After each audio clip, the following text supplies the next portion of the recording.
안녕하세요. 대단히 반갑습니다. 수필을 거주한 남자 자한형 이종수입니다. 이번 시간은 514번째 시간으로 레오나르도 다빈치 2라는 글을 읽어드리도록 하겠습니다. 레오나르도는 밀라노에서 처음 이러한 노트를 작성하기 시작했다. 그는 낱장의 종이나 허리띠에 찬 조그만 스케치북에 관찰한 것들을 재빨리 스케치한 뒤 그것들을 주제별로 분류하여 순서대로 노트에 끼웠다. 이 당시에 작성된 노트 가운데에는 회화론을 위한 첫 자료집 MSSA와 B, 파리 프랑스 학술원 소장, 종교적인 건축과 범속한 건축의 전형적인 스케치 모음 MSP, 파리 프랑스 학술원 소장, 기계학 기초 이론서 MS8937, 마드리드 국립도서관 소장, 인체에 관한 논문의 첫 번째 부분, 해부학 MSP 윈저성의 왕실 도서관 소장이 보존되어 있다.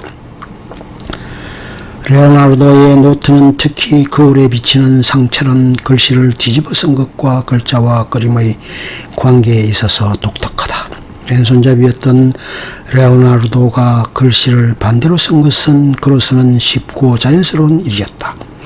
그것은 엄밀하게 남기려는 필적으로 간주되어서는 안 될 것이다. 그의 글은 거울에 비춰보면 쉽게 읽을 수 있다. 때때로 그가 정상적인 필법으로 글을 쓴 예로 보아 제3자에게 건네줄 편지나 메모 또는 논평의 초안들, 그는 정상적인 필법으로 글을 쓰는데 전혀 이상이 없었다는 것을 알 수 있다. 메모 가운데 대부분이 거울에 비친 쌍처럼 씌어졌다는 점으로 미루어 보아 글로 쓴 독백이라는 인상을 강하게 받는다. 결국 이 글들은 출판을 위한 예비 단계로 해석되어야 할 것이다. 노트의 또 다른 특색은 도해와 본문이 서로 마주보고 있다는 점이다. 레오나르도는 명확하고 표현이 풍부한 말을 쓰는데 열심이었으나 교수법에서는 글보다 도해를 절대적으로 중요시했다. 그는 스스로 실물 교수라 부른 실물 묘사법에서 현대 과학적 도해의 선구자였다. 이렇게 밀라노에서 레오나르도의 두 가지 활동 영역이었던 예술과 과학은 훗날 그의 창조력을 발전시키고 구체적으로 실현시켰다. 그것은 서로의 영역을 고무시키고 또 자극하는 일종의 창조적 이론론이었다. 두 번째 피렌체 시절 1500년에서 06년까지 프랑스인들이 밀라노에 입성한 지 3개월 후인 1499년 12월에는 늦어도 1500년 1월 사이에 레오나르도는 루카스 파치올리와 함께 밀라노를 떠났다. 맨 처음 만토바에 머물렀고 그를 맞아들인 마르키오네스 이사벨라 에스테의 초상화를 그곳에서 1200년 2월 그렸다. 그 후 3월에 베네치아로 가서 그곳 의회로부터 위협적인 터키의 프리올리 침공을 어떻게 막을 것인가에 대한 자문을 의뢰받고 위협을 받는 지역에 무리 범람하게 하라고 조언했다. 베네치아에서 오랜만에 피렌체로 귀향하자 사람들은 환호하며 그를 맞았으며 명망 높은 동향인으로 존경했다. 바로 그 해에 그는 산프란체스코 알몬테 교회의 기반과 골조의 손상을 조사하는 위원회의 건축 전문위원으로 임명되었다. 한편 산티 아눈치아타 수도원에서 세르비테 수도원의 손님으로 머물면서 성 모자와 성 안나의 밑그림을 그리기 시작했다. 또한 1501년에 실타래를 든 성모를 그렸는데 현재는 모작만이 남아있고 작품을 완성하지 못한 것으로 추측된다. 이듬해 1502년 여름 그가 피렌체를 떠나 군사, 건축 및 기술 전반 고문으로 제사레 보르자를 위해 일하기로 한 것은 오직 그의 무한한 삶에 대한 욕구로 볼 수 있다. 교황 알렉산데르 6세의 악명 높은 아들인 보르자는 교황 군대의 사령관으로서 교황령의 영토를 무모하게 많이 확장하려 했다. 당시 27세였던 그는 그 시대에서 가장 위압적이고 가공할 만한 인물이었다. 레오나르도는 그보다 2배나 나이가 많았지만 그의 개성에 끌렸을 것이다. 그 밑에서 일하는 동안 레오나르도는 현대 지도 작성법의 기초를 닦은 도시계획도와 지형도 여러 점을 남겼다. 체사레 보르자의 대저택에서 레오나르도는 당시 피렌체의 정치 고문으로 잠시 그곳에 머물고 있던 니콜라 마키아벨리를 만나기도 했다. 1503년 봄에 그는 피렌체인들이 점령하고 있던 피사가 바다를 접하지 못하도록 그 도시 뒤로 흐르는 아르노 강의 물줄기를 돌리려는 계획안의 전문위원이 되어 피렌체로 돌아왔다. 13세기에 처음 구상되었던 이 계획은 배가 다닐 수 없는 아르노 강의 지류를 피해 피렌체에서 물길을 따라 바다와 연결되는 거대한 운하를 건설하는 것이었다. 레오나르도는 이 계획을 위해 예술적으로 뛰어난 풍경 스케치이기도 한 강둑의 기관들을 그렸으며 그 지형을 정확히 측정하여 백길이 나타나 있는 지도를 만들었다.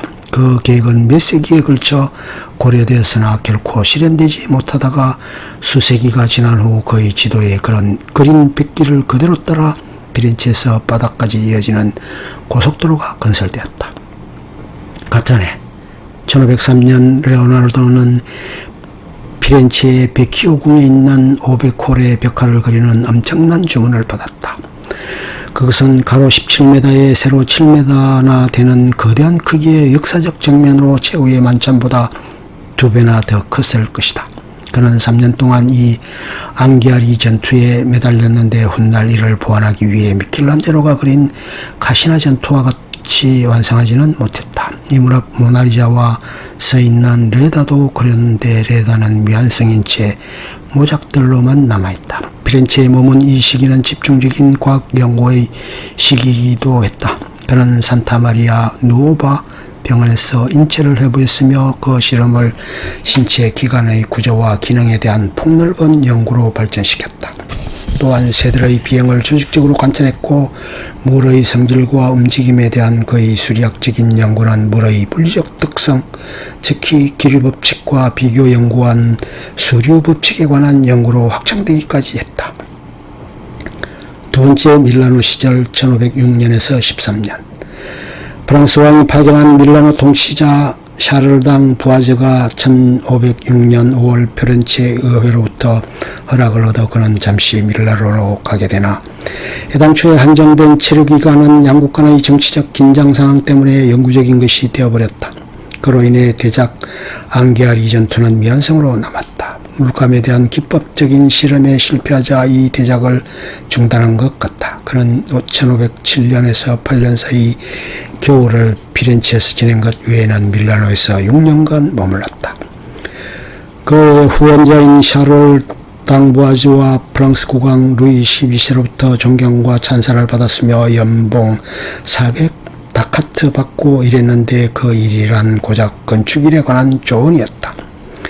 밀라노에서 그는 그림을 거의 그리지 않았다. 그곳에서도 그는 피렌체에서 가져온 성모자와 성 안나와 레다를 계속 그렸다. 그리고 주변에 다시 제자들을 불러들였는데 옛 제자인 암브로조 데 프레디스와 함께 암굴의 성모 두 번째 판을 그렸다. 그의 공방에는 옛 제자들 가운데 베르나르디노 데 콘티와 살라이가 다시 왔고 새로운 학생으로 체사레 다 세스토 잠 페트리노 베르나르디노 루이니 및 젊은 귀족 프란체스코 멜치가 들어왔다. 멜치는 레오나르도가 죽을 때까지 가장 절친했던 친구이자 동반자였다. 이 무렵 레오나르도는 조각을 해달라는 중요한 청탁을 받았다. 루도비코 코스포르차의 적수로 밀라노에 온 프랑스 군대의 원수 잔 자코모 트리볼치오가 그에게 자신의 묘를 조각해 줄 것을 부탁한 것이었다. 이 기념 조각을 위해 여러 동안 준비 작업을 한 결과 중요한 스케치들이 많이 남아있는데 트리볼치오가 그 계획을 포기해버리자 이 조각 계획 역시 미완성으로 남고 말았다. 이 일로 레오나르도는 조각가로서의 자신의 작업에 또 한 번 크게 실망했을 것이 틀림없다. 끝. 좋으면 좋아요, 구독, 알림 설정 눌러주세요. 감사합니다.